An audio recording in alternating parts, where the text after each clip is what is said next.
मी आज गेले होते गोळेश्वर गावला. तिथे महादेवाचं मंदिर खूप छान आहे. तिथे गेल्यानंतर मला खूप प्रसन्न वाटलं.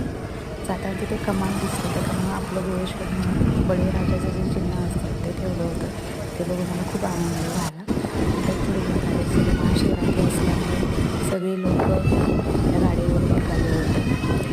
छोटासा रस्ता आहे, पण खूप मंदिर अतिशय छान गावात असलेलं एकदम मस्त असं मंदिर आहे. तुम्ही पाहू शकता. हे बघा, नदीच्या काठी बसलेलं असं खूप जुनं एक पारंपरिक मंदिर आहे. इथे महाशिवरात्रीचा प्रसाद देखील ठेवला जातो. हे असं मंदिर खूप छान असं सजवलं होतं फुलांनी. असं छान असं मस्तपैकी लोक जमलेले होते. नंतर मी आत गेले तर दर्शनासाठी माणसं जमली होती. काही माणसं निवांत बसलेले देखील होते. तुम्ही बघू शकता हे महादेवाचं मंदिर छानसं असं डेकोरेशन करून. आत जाण्यात परवानगी नाही आहे तिथे.